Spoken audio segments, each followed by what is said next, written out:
and but not practicing the exercise of chapter 6 yet. Some of us just was able to submit the exercise in the classroom of chapter 5. Perfect. About the client persona informations.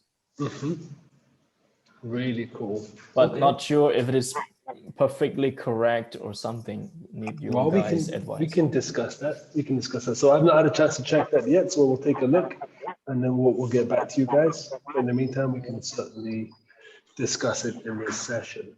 What about room 2?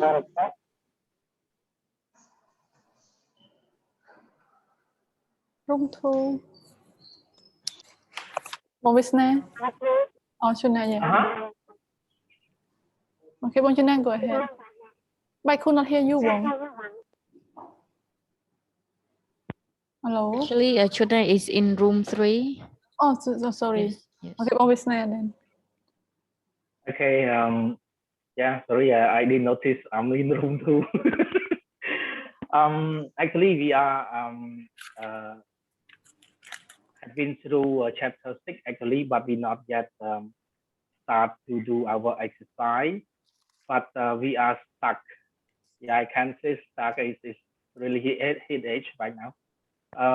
With exercise in chapter 2 at this moment. Chapter 4, not chapter 2, sorry, chapter 4. That we are, yeah. Make us like flying here right now with the chapter 4 exercise. The problem is maybe we are walk with the wrong direction of the how to do exercise. First, my team is picked up about uni inform sheet to do the to answer, collect the answer for the exercise, but we're not quite sure that is that right or not, because some of my members, they said that the answer is would be from our play role actually. What we have to create a story and we play role, and then we get the answer and question together to finish the exercise in chapter 4. Yeah, so that is the problem when we are in the middle way. We notice that no, it's not a right. So oh my God, everything is too late because the time is already end. So yeah, we will get more clearly about the direction, then we will redo it again tomorrow. Well, so at least now you had some extra practice, no? There's no such thing as wasted time. You just got more chance to practice and get better. So I'm going to expect the answers from your group to be even better than everybody else's because you've had more time to practice. Yeah, actually, we try to remind about your conversation with Uni last day. What you have been talking each other, and also we have to scanning the sheet that you need to upload, and then we try to catch up the answer from that form to complete our exercise. But in the middle where we notice that oh, it's not the right one we should do, so we change. But the time is rough, so we have to redo it again. No problem. Yeah. Sorry about that. No problem. So just as a confirmation for everybody else, the information we're using for the chapters moving forwards from chapter 4, so chapter 4, 5, 6, etc., is going to be based on the client discovery info sheet, which should be available in Google Classroom. And so this sheet is essentially very similar to the information that Yoni and I did a role play with the other day. And so this is going to be the information that you can use to extract the information you will need for building your campaign. So to answer, questions about KPIs and objectives and goals, to answer information about the target audience, and to choose your ad objective and your ad format, you can use the information in the client discovery info sheet as your source of information for these exercises and these chapters. So if anybody does not have access to that info sheet, please let me know now, and we will I'll work with May to make sure you have access to it. Otherwise, moving forwards, all of our exercises in this module are going to be built off of the information in that client discovery info sheet and in the kind of audience persona you will generate in chapter 5 as well. So there'll be two very important documents we will be using for the rest of this module. So if anybody has any questions either about the client discovery info sheet or about the audience persona they generate or will generate in module 5, in chapter 5, sorry, then we can discuss that. We can discuss that now. Excuse me, Uj. I have a question about the ideal of the customer persona. If I understand it in my way, is customer persona is like an option for you to understand your customer better, or like it's just or it's just an option to capture data from your customer or your customer personality? So there were many options there, but I'll pick a couple and I will tell you why. And so what your customer persona is it is an opportunity for you to build an example of what your perfect customer looks like.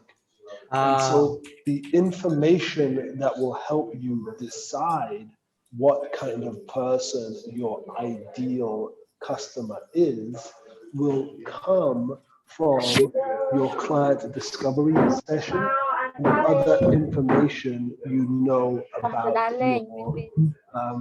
let me just mute a few people. Thank you. And so this information will come from your client discovery session and any conversations you have with your client. But what you want to think about in terms of your ideal customer persona is, as we saw in the chapter, and for those who haven't gotten to that chapter yet, you will soon, is that any customer or any product or service can have one or many ideal customer personas, right? And so the more customer personas you can generate, the more targeted your marketing campaign can become. Because as we will see through the following chapters, we will build audiences targeting a specific customer persona. So the more personas we have, the more unique these personas are, the more we can create audience targeting later. And the better our audience targeting is, the higher the chance that we will be successful in our campaign. Because if we can match our ads to the right kinds of audiences, then there is a higher chance that people will click on the ad. And so the more people that click on the ad, the more chances there are for those people to complete whatever our goal is. Does that make sense? Yeah, it does make sense. I appreciate it. Thank you. No That was pretty clear. Okay, great, perfect. Does anybody else have any questions about module 4, or module 5, or even any of the earlier modules, or chapter 4, chapter 5, or even chapter 3, or 6. Does anybody have any questions about the other chapters that they would like to either ask or discuss or share their opinions on? Yeah, which I have a questions Mhm. about the customer persona. Obviously, this is about the client's personal information, right? And what I don't quite get it is that, and I understand that this information is getting through your this customer discovery session, right? But some information we might or miss to explore or understand from the client. Those are such as interest, behavior, all these things. So, So let me yeah. do this. Let me open up. So first of all, can I get a show of hands for who has completed chapter 5? Has anybody not completed chapter 5 actually? Because I don't want to give away all the answers if people are still in the middle of doing it. So can I just get a show of hands maybe of anybody who hasn't completed chapter 5? Bang Tung, I think you can explain that. No, គាត់ចង់សួរថា Yes. គេអត់ទាន់ចប់ខ្លះ chapter 5. Actually, in our group, we went through to chapter 6 already, and then back to chapter 4 for exercise. Okay. So has anybody not completed chapter 5 yet? I've got Jan, I've got Simrata. Anybody else? Exercise or the exercise? The exercise in chapter 5. Okay, 3 people. Okay, fine. So what I will do is I will share some information, but I will try not to give away all the information. So let me just open up that document. Bear with me, just one moment. Open.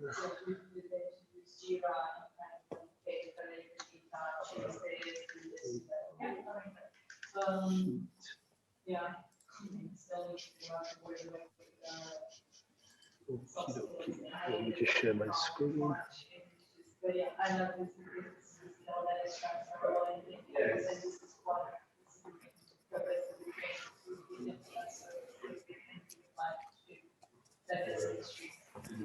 Okay, can everybody see my screen? Can you Yes. see the client discovery info sheet? Yeah. Okay, cool. So, Bonsak, I'm going to answer your question first. In terms of the client discovery sheet, the client discovery sheet is not information about the client. So it is not information about our customer. So in this case, our client is data U. And so the persona that we are going to generate is not, for example, information about Yoni. It will not be about the customer you are speaking to, but instead it will be about that client's customers. So if we take data U as an example, when we create a persona, the persona or the personas will be about the customers of data U. So who is going to buy or pay for data use products or services? Who are going to be the targets of the ads that data U will create?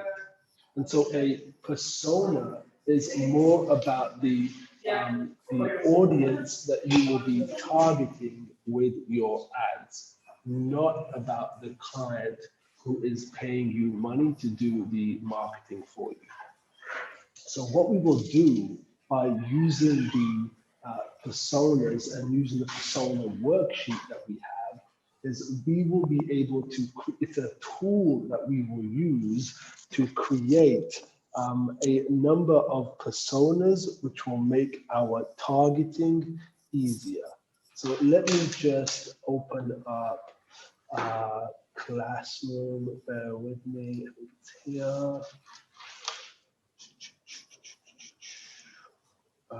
Let me go to info sheet. Where is the? I just want to find the audience.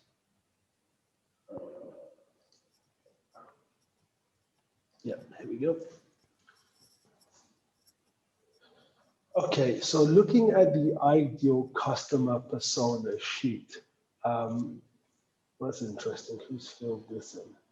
Okay, so somebody's been filling this in here, and this information, for example, is what might have confused some of you, right?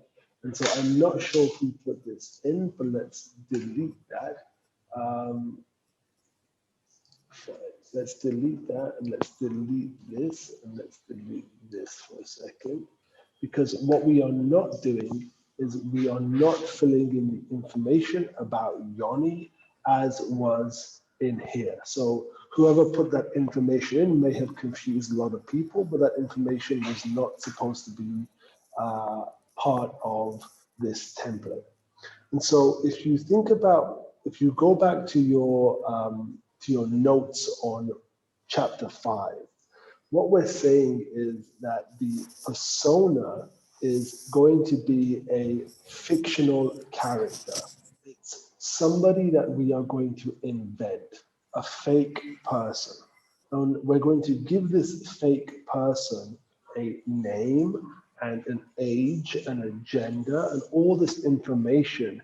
It's like when you are, if you're writing a story, when you write a story and you create a character, you're going to want to give that character some background information so that we can start to build a story around that character.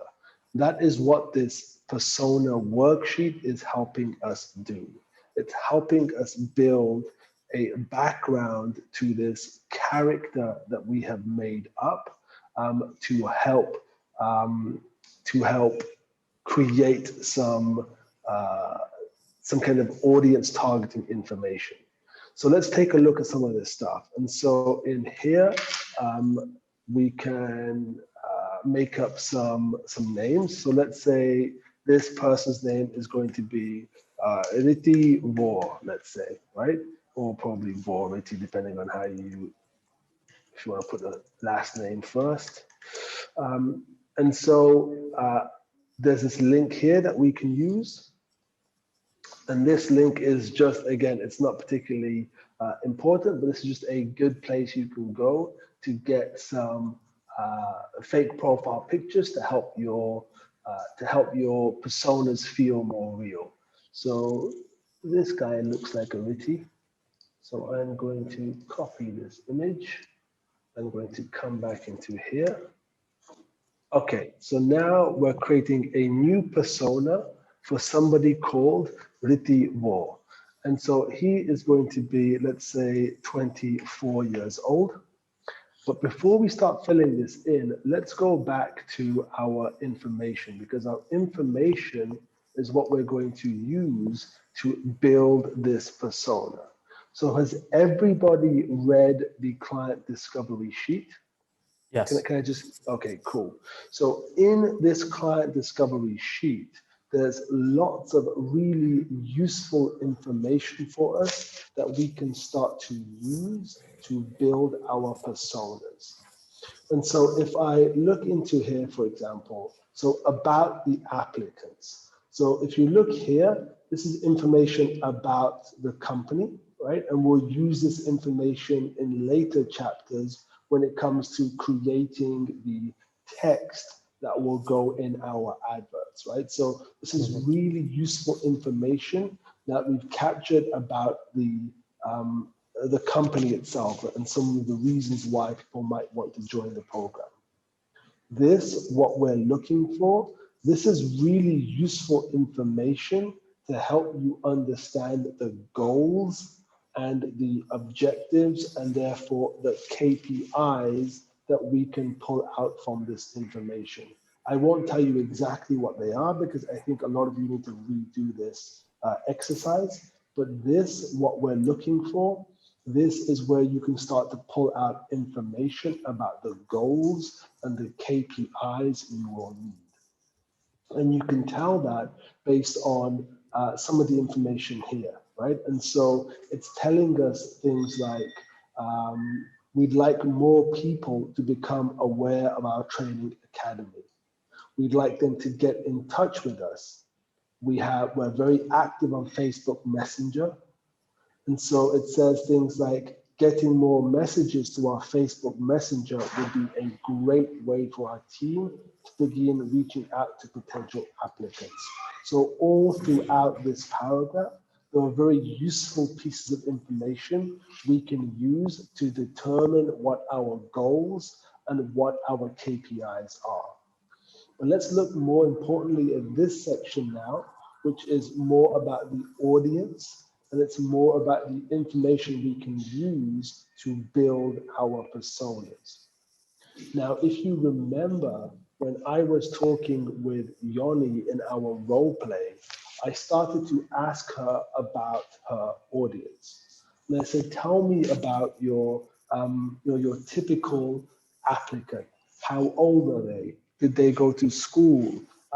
What kind of things did they study? Do they have any background? Are they technical? Are they non-technical? So these are all the questions I was asking in my role play, and I would have been making notes as I was having the answers coming back from Yoni, if that was a real live discovery session. So all those notes would have been very, very useful. And so now if we start thinking about this information, it's all buried inside of here. So bear in mind, this is, we've given you this document so that it acts the same as if you had run the discovery session yourself and as if you had made very, very good notes. And so the value of having a document and making good notes is that you can refer back to them time and time again. So let's imagine that I had done this discovery session with Yoni, and these were the notes that I had made. And so looking at some of these questions, right? So age, gender, location, education level. Let's think about some of these and let's look at the information we have here, right? So here in this paragraph, it says, we often find the best applicants come from either technical or accounting backgrounds. So that's a really useful piece of information. So remember that and bear that in mind. This is usually people who have interests in computing, in development, in coding, so these are keywords and interests. So somebody, I think Bong Westner perhaps asked earlier, or perhaps it was you, Bunsak, I can't remember, about the interests and about the other behaviors. That information is in this document. We've just got to pay attention to what our client is telling us and make sure we ask the right questions to get them to give us this information. So if you recall, when I was talking to Yoni, I was asking her questions and she was giving me answers very similar to this. Do you recall that, Bunsak? Yeah, got that. Yeah. Oh, okay, cool. So you can see as you start to read this, you're starting to pick out really useful information. So they are usually aged between 22 and 34. So when we are building our persona, we can say, well, if this is what they are usually aged between, then that is a good age range for me to build my persona from. So in here, 22 and 34, I've chosen Bong Ritivo, his age, or Un, I suppose, is 24 years old, because that is within the age range that my client has told me. They work with both male and female. So we'll say Riti is a male. He's 24 years old. And then this is where you can start to apply some of your own creativity. Now, the question you might want to ask yourself is, does it matter if this person is married or single or divorced or widowed? For many products or services, it may not matter, right? So it might not matter if somebody is married or single or divorced, but in some products or services, it might. So if we think about data U, for example, it might be more beneficial if somebody was single. And I say this because the program at DataU, the data science program that we'll be advertising or building ads for, is a full-time program for 6 months. So that means for 6 months, whoever joins that program will not be able to have a job outside of the program. Now, this particular program pays its participants, so it's a very unique program. It pays its participants a $200 a month learning bursary.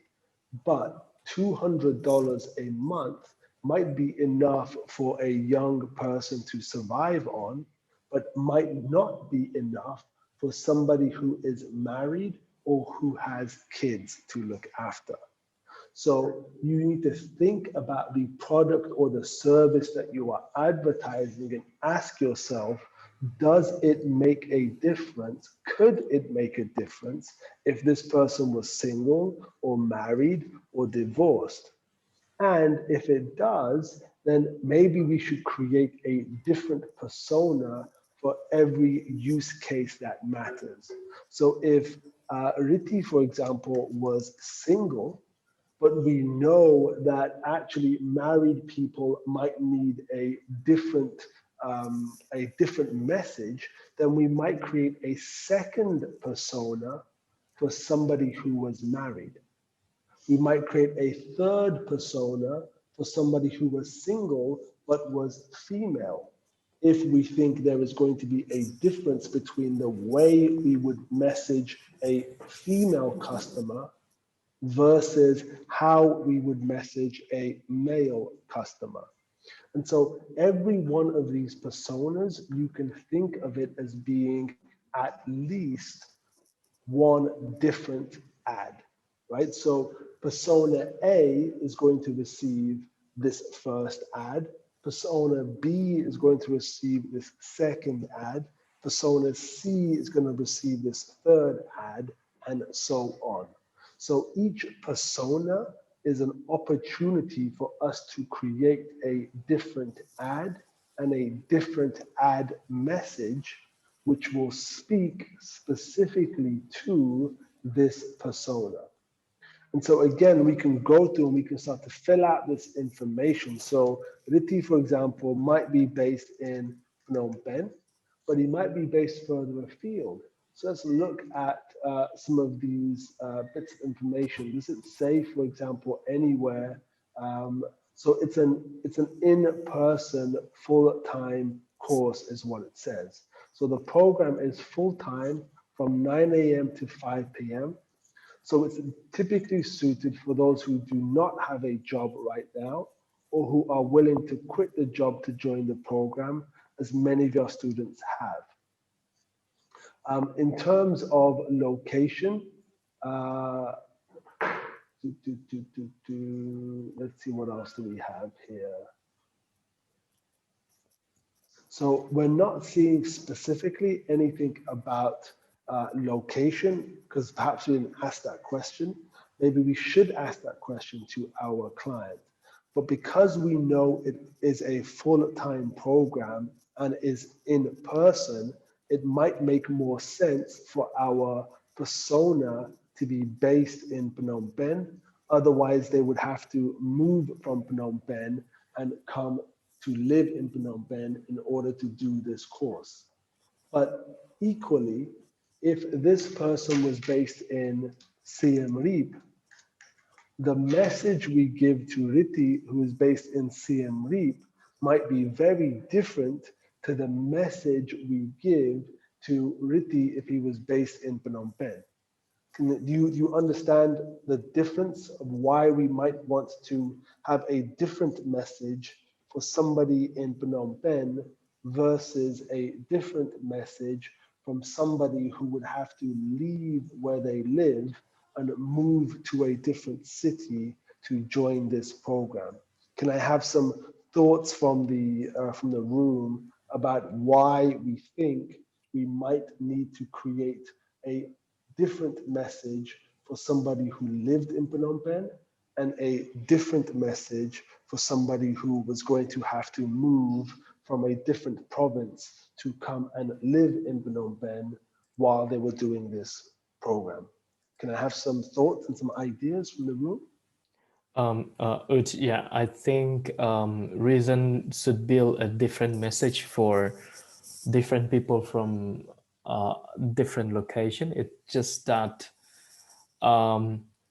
people that living further away from the headquarters might need to have more on motivation message for him or for her to be able to push their sort of like decision making, something to support around the idea of making his or her decision for them to be able to decide to move to Phnom Penh to join the course. So somehow one message cannot fit every persona, I think. Exactly. Does anybody, that's a great response, Bunsak, thank you for that. Does anybody else have any thoughts on why it might be a good idea to have different messages for people from different areas?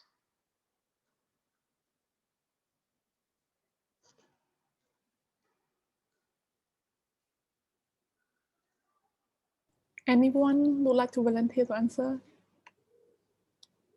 Don't be shy. Or should I pick?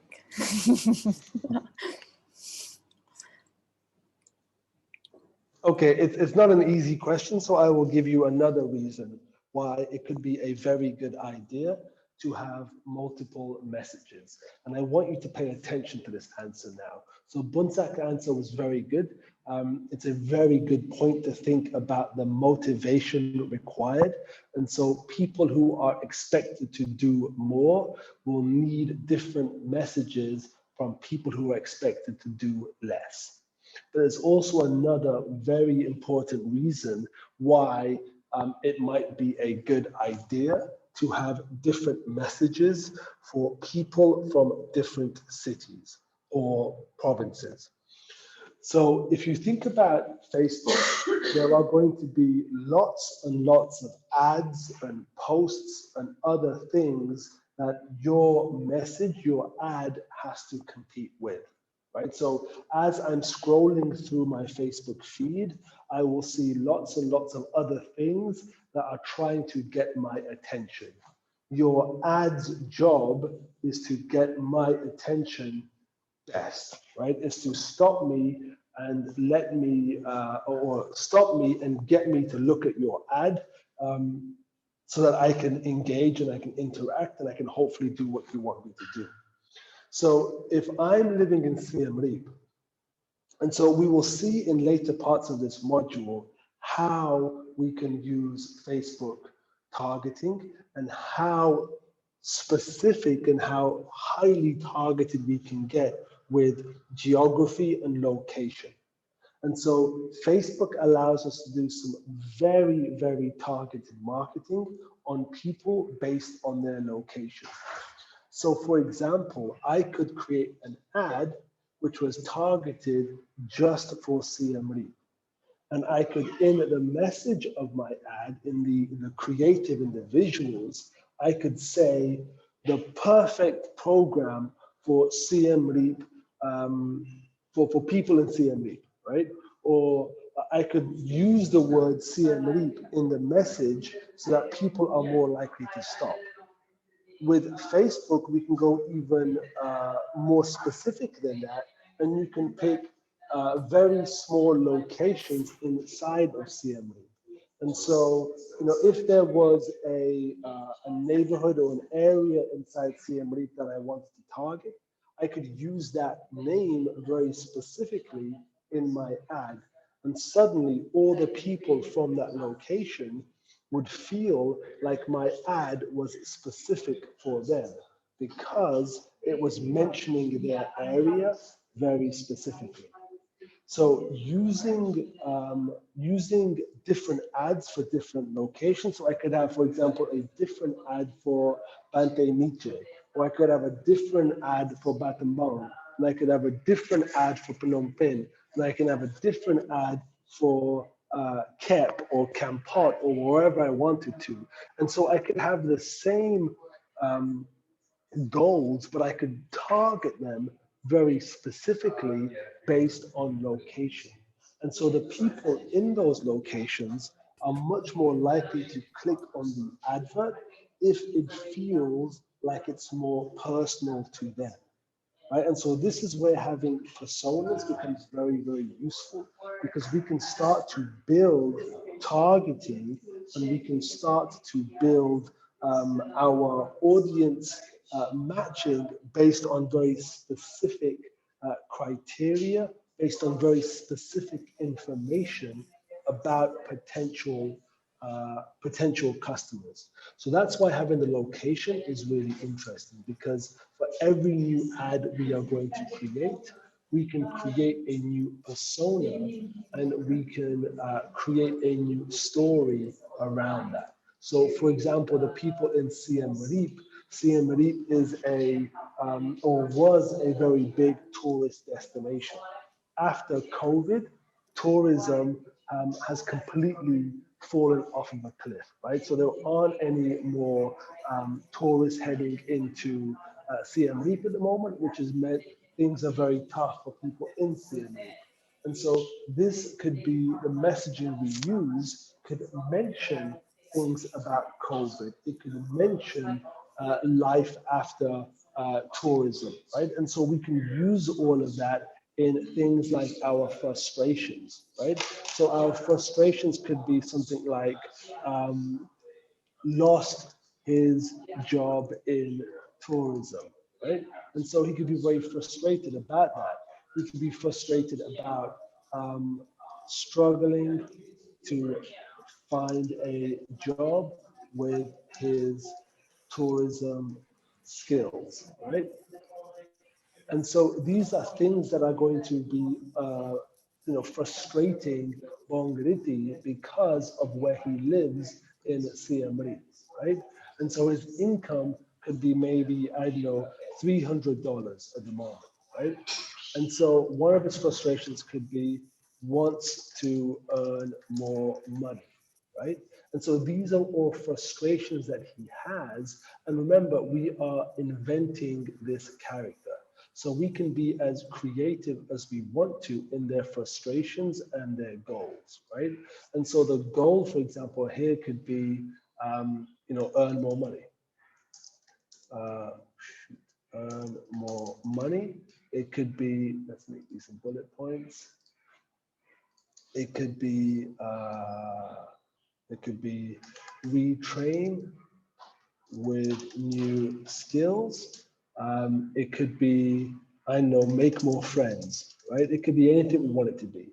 And so we can create these, we can add this information to help us build a story later on for Riti. And when it comes to interests, again, we can go back to our information here and we can see that we had, here we go. We can see that we had interests in computing, in development, in data.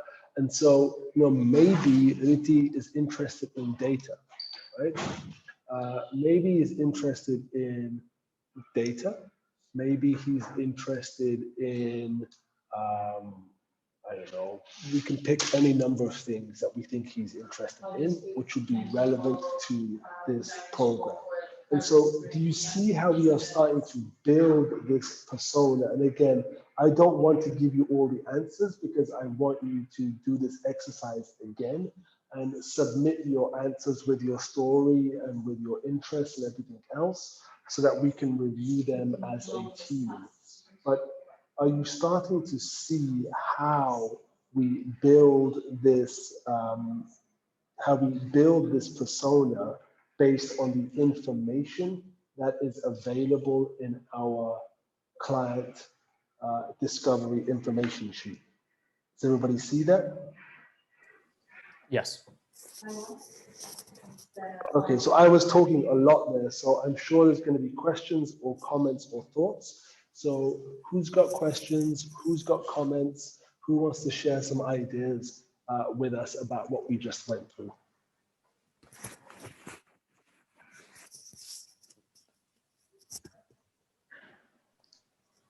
Well, first, I think that the persona sheet, it's actually it's information about our client or our customer. But after your explanation, it's clearly state that this is more something, it's very useful information of our clients end user or our client's customer or the third party. So this is very clear for me, and that idea customer persona information, it's actually used to help make us create a advertising or something. Is that right? That's right. And so we will be using this persona information that we capture in our worksheet. We will be using this to create our audience inside Facebook. So when we are creating our audiences for our ads, this information will be very, very useful because we will create an ad for every persona that we create. So the more personas you create, the more target or the more different personas you create, the more we can be smart about our Facebook targeting in later parts of this program. Okay, so going back to your explanation where your target people in different province, so that means you would have made like different persona for different target location, correct? For example, in this class in particular, if you ever wanted to target people in Battambang, so a different persona for people in Battambang would have made for, correct? Yeah, that's right. And so what we would do is, again, this is if we want to be hyper targeted, right? And so if our product or if our service that our client is selling is designed to attract people from different locations. So some clients might only want to target people in Phnom Penh. So think about a grocery store or a barber or a bar, maybe. You know, these businesses probably don't care about people in Siem Reap because nobody is going to travel from Siem Reap to Phnom Penh to get their hair cut unless it's some kind of world-changing barber, right? And so for the most part, they might not care about people in different locations, right? But somebody else, like Data-U in this example, might be looking for their end users from different parts of Cambodia, from Siem Reap, Banteay Meechai, Battambang, like we talked about. And so if it makes sense for your customer, if it makes sense for your client's business to have people from different locations, then for every location that we want to target, we can create a different persona, a different worksheet for each of those locations. And so in that case, once we have created our persona worksheet, in the next chapters, we will see how we will create an ad for each of these personas. Does that make sense? Got it. Thank you, Uch. All right. Does anybody else have any questions or thoughts or comments about the ideal persona worksheet or the information sheet that we used to create it?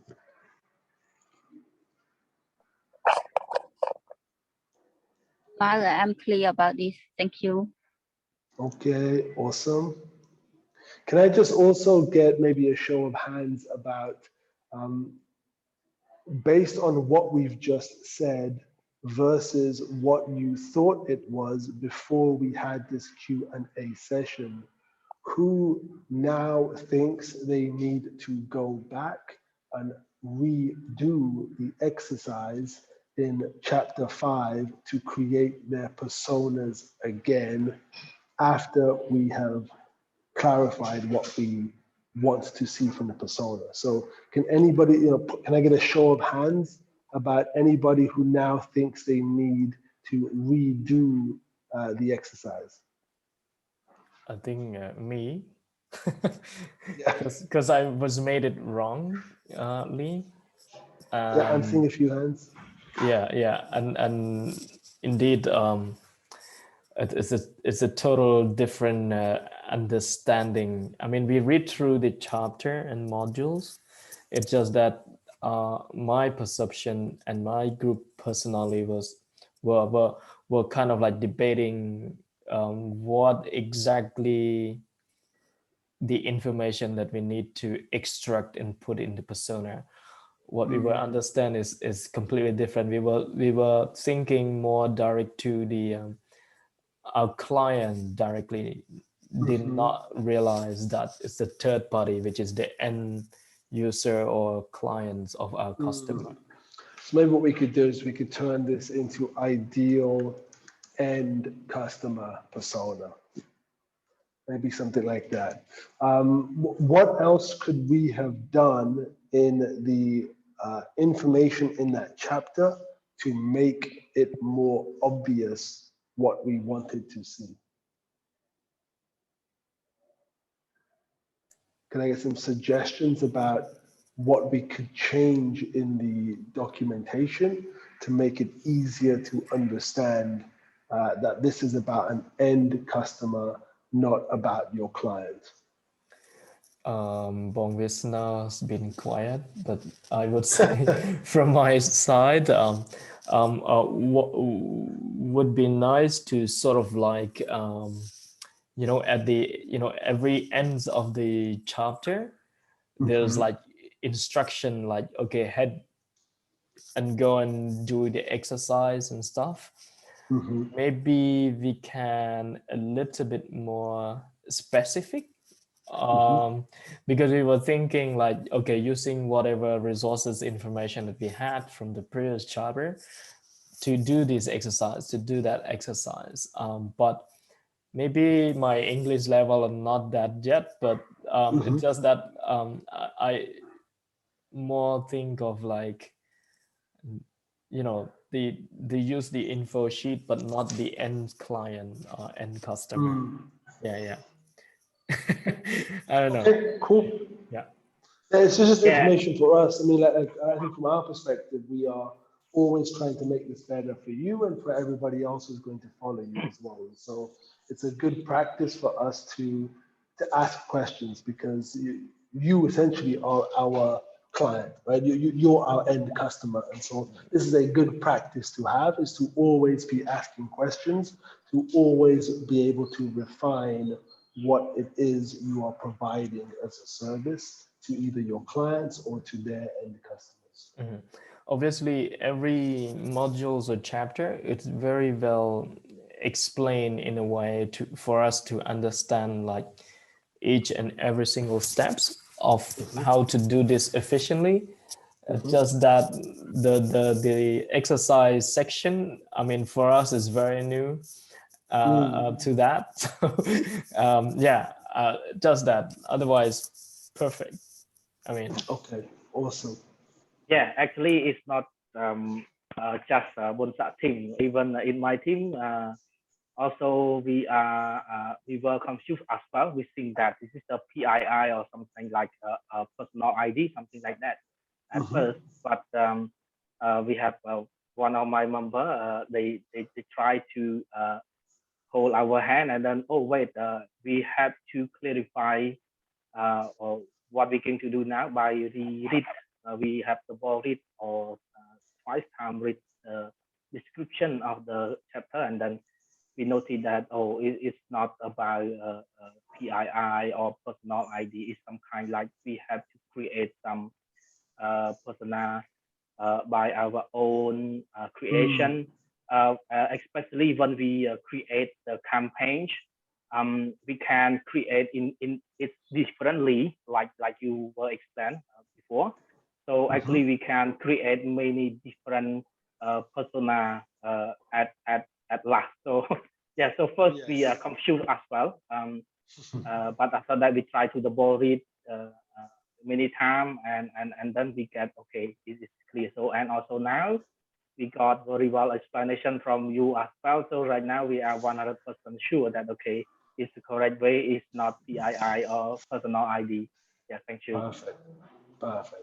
Good. Exactly. And I think the thing to remember is that, you know, a lot of these are going to be new concepts to you.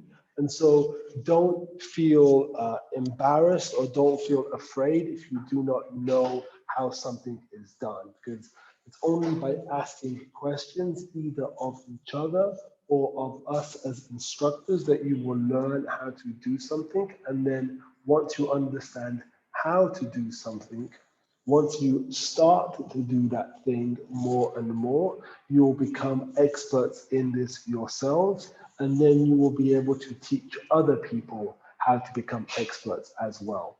And so these are new concepts. And so I'm really glad that we're having the opportunity to have these conversations. I'm really glad that, you know, some of you were able to get to the right answers yourselves as part of your groups. But I don't want anybody to feel bad if they did not understand immediately, because these are new concepts and it takes some time to understand them.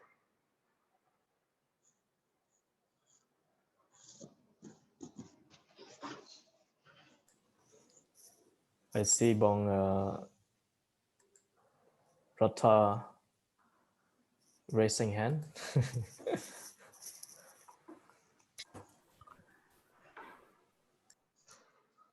Hello, Bong Rotha. I'm not sure that you read. I raising hand when ask who Yeah, I think so. the chapter 5. But I'm here, so I have a question. I try to submit my Google form to the classroom, the Google Classroom. What I can do, I just submit only the question form, but not the response form. How can I submit also the response form into the Google Classroom? How do you submit a response form? Okay, so let's take a look at that now. So I've got a form here. And so you're getting a sneak peek of some of the module 6 questions. So what we would do here is there are two things you can do. So one thing you can do is you can share this URL here. But the best thing to do is if you go to send, then you can either share the URL to the form itself. And so this URL here, this is going to be how you would share your form if you wanted somebody else to be able to answer it. So if I cancel that, and if I open a new tab, can everybody see this blank tab that I have? Yes. If I paste that, then now I'm inside the actual view of the form itself. And so you can share your form by simply going into your form, pressing this send button, and then pressing this link button here, and then copying and pasting this URL into Classroom. You can make it shorter if it's easier for you, and you can use this, but you would share this URL with us, and then we could look at that just like we're looking at this form here. Does this make sense? Yes. Yeah. So Thank I'll you. show everybody. I'll show everybody again, just one more time so you see it. So you go into your form, you press the send button. You then press this link button here. So send via link. You can then shorten the URL so it's easier for you to see. You can press this copy button and it will now copy it to your clipboard. You can then paste that directly into your submission on Google Classroom. Okay? But Bangratha, I think Bangratha were referring to, we know, but you will see it as a form, not the answer, not the summary. Like, for example, you mean complete form, right? yeah, you're not seeing as a responses. You see as the form only. Yeah, absolutely. And so if you think about these first chapters that we're looking at, no, that's the wrong chapter, module, sorry. So if we look at this module here, the exercise is more about the form itself, right? And so we're creating the form and we're adding these different options in. The information we capture from that is not so important in these initial chapters because we're not really using this information right now. Instead, we are more concerned with the form itself. But I will answer your question as well. And so let's say you want to store this information. This is actually a very important step. And let me just explain this to you. Once you have created your form, you can then go to the Responses tab. So this is where you're creating the form. At the top here, you press Responses. And then this is a really useful button. So it's the Google Sheets icon. If you press this button, so at the moment it's already linked to, so in fact, let me unlink this form. So ignore this step for a moment. So if I come back to responses, and if I press this here, you will see a menu like this, okay? And so what this will do now is this will allow you to save your answers into a Google Sheet. And so here you can change the name of what you want that sheet to be called. And then when you press create, it will save your answers into a new Google Sheet, and it will add a new tab with your questions along the top, and any new responses would be added as a new row to this sheet. So the first person, their response would be in here. The second person who responded, their response would be in here, and the third, and the fourth, and the fifth, and the sixth. And so this responses sheet, which you link inside of your document. So let me show you those steps again. So questions, this is where you create your form. You press responses at the top. You then press this Google, so create spreadsheet. You press this sheet button, and then you can either create a new spreadsheet where all of your answers will be saved, or if you have another sheet that you want to add a new tab to with your responses, you can select that existing sheet here. But it's probably easier for you to create a new sheet. When you press create, it will create a sheet like this. And then you can simply copy this URL and you can paste that URL into your Google Classroom. It would be useful maybe for you to share this sheet with May or Yoni or me or somebody else so that we can access it. But otherwise, you can copy this URL and you can paste that into Google Classroom as your responses. Does this make sense? Yeah. And does this answer the question? One more time. To me, yes, it's really helps. We were debating between the sheet and the forms, you know, that we were not clear. So now it's clear. Thank you, Uch. Okay, great. And let me just show you real quick how you would share with people. And so what you can do is you can add people here really easily. So you can just add the email address of whoever you want to share this document with, and then that person would be added and would have access to this document. And so again, I'll just show you that real quick. If you press the share button, you can then invite anybody you want to view this document with you. Yeah. Share, type email address, hit done, and that person will have access to this document. Got it. Thank you very much, Uch. Okie dokie. So does anybody have any other questions?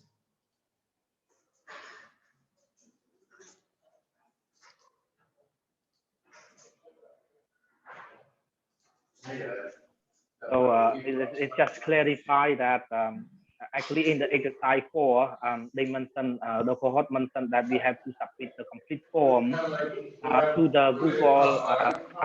So what the form that we can submit is not about Google form, but it's about the response in the spreadsheet instead that we have to send to the classroom, right? If I'm not so I think for these initial exercises, we are more interested in the form itself, because if you look here in this exercise, we are creating the form. And so the form is what is more important for this particular submission. So you can, because we're interested in the 18 questions more than the responses, because at this point, we're not capturing any responses. We are just creating the form. So in this case, all you would need to send would be the this URL here. So if you share with us the URL for the form itself, that will be sufficient for these chapters. But if you want to also share with us the responses, then you can do that by sharing the URL of the sheet that you add to it. But again, for now, for chapter 4, you can just share with us this URL here. Does that make sense, Vesna? Yeah, actually on the chapter 4 on the exercise, they mentioned that we have to submit the complete form to the cohort. Yeah, so actually what we can submit is not about the Google form, but it's about the response information that after we complete the form instead. So if that means it's a spreadsheet, it's not about Google form. No, I just want to clarify. So for chapter 3 and for chapter 4, we want to have the form. So submit the form to Google Classroom. In exercise 2, we are now using the we're using the information and discovery sheet and the Google form that we created to capture that information. So there are two things I want to see. So in chapter 3, I just want the form. In chapter 4, I want the updated form and I want your responses. Mhm. Yeah. I see. So how about the submission at the bottom? They mentioned please complete this exercise alone, and you should have 20 questions. Okay, we understand. We add up 2 more questions, but please answer them all. So it means that we have to refill the Google form, right? Please answer them all. That's Yeah, right. and So, then so one you we use this information to answer the questions in your form. Once you have answered, once you've captured these responses, you can then share with us the information, the URL for the sheet that you have created, and we can look at that. Or you could also share with us the form itself, and then we can log in and see the responses here. Either one works. I see. I understand that. Yeah. So I understand. Because the responses will be captured here, but they would also be available in the sheet. So you can either share with us the sheet, or you can invite us to this. So I think if I go into here, if you add collaborators, you can then invite me or Yoni or Sreenang, or May. Sorry, Sreenang is on a different project. So you can invite May, you can invite me, you can invite Yoni, any one of us as editors on your form, and then we will be able to see your responses. So let me show you how I did that again. I press the send button here. And then at the bottom, I see this add collaborator. And so when I press this, I would then type in Yoni's email address, which is yoni@mekongbigdata.com. And so if I add Yoni as a collaborator, and I make sure it says editor here, I can then send her, and she will be notified about the form that, and she'll be notified about the form that she can have access to. And so once I send this, she will then be able to access the responses for this form here. So it may be easier. Yeah, so it's probably easier for you if you just add May, Yoni, or myself as a collaborator to your form. Then we can see the responses and we can see the form, how it's created. Yeah, that's well. Yeah, that's very perfect. Yeah. Thank you so much. Yeah. Perfect. We will do that for sure after we finish. Okay, perfect. Does anybody want to see those instructions again, or does everybody understand how to add a collaborator? I'm good with that. I'm good. Okay, perfect. If anybody has any questions, either ask some of your colleagues or feel free to ask us and I will show you again. All right, cool. So we've spent a lot of time looking at chapter 4, and I think it's a very, very important chapter. And chapter 5 is based on the information in chapter 4.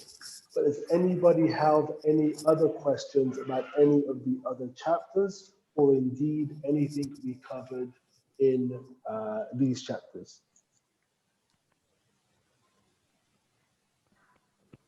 I think since your clarification, me personally, I may have to go back and re-looking at chapter 4 and redo an exercise of chapter 5. Yeah, Okay. no problem. No problem. That's part of the learning, right? And so it's a good thing to sometimes making, I'll say, mistakes in inverted commas, that they're not really mistakes, they're just different ways of learning, right? And so it's good to have the practice, it's good to ask these questions, and I'm glad you've recognized that you need to go back and perhaps retry it. So well done. Let me know if you have any questions on that later. Thanks, Ruth. All right, cool. So if nobody has any other questions, it's amazing how fast an hour flies by. So I will let you all break and kind of get back to your rooms and get back to your evenings. So if nobody has any other questions, we can break. Otherwise, if anybody has any questions, then please feel free to ask them now.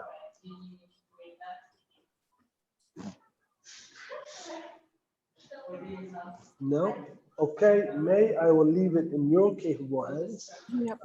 to help break the teams back up. Everybody, again, thank you for another amazing and wonderful day of learning. Happy Monday. I hope the rest of the week is just as exciting. And I look forward to answering any more questions you might have tomorrow. Take care, Yeah, everybody. thank you so much. Thank you Thanks, so much. Urge. Big help Thank you. explanation. Bye. Thank you. Thank you. Thank you.